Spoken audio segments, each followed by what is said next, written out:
Сайн байцгаана уу эрхэм сурагчдаа. Та бүхэнд энэ өдрийн мэндийг хүргэе. Би бол оюутан багш Дашцүгийн туслах AI байна. Өнөөдрийн подкастын сэдэв бол мэдээлэл хадгалах төхөөрөмж. Подкастын зорилго нь хадгалах төхөөрөмжийн үндсэн ойлголттой болох юм а. Мэдээлэл хадгалах төхөөрөмж гэж юу вэ хүүхдүүдээ? Та бүхэн энэ асуултыг бодож байсан уу?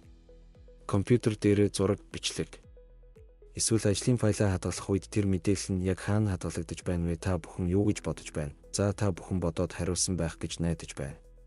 Хариулт нь бидний өдөр тутам ашигладаг мэдээлэл хадгалах төхөөрөмжүүд дээр хадгалагддаг.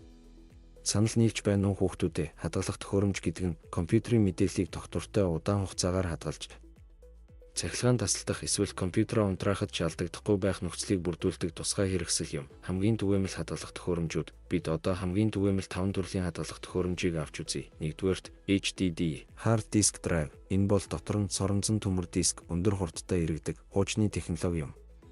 Багтаамж ихтэй, үнэн нь бусад төрлөөс боломжийн.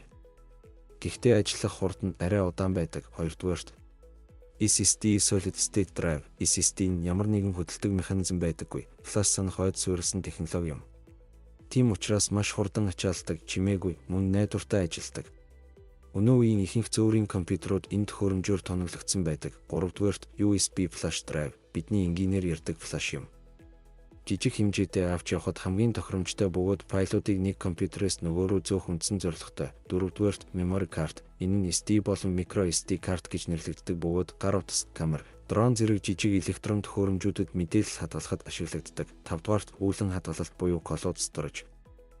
Cloud буюу үүлэн хадгалалт нь физик төхөөрөмж биш, харин интернет дээрх алсын серверт мэдээлэл хадгалах үйлчилгээ юм.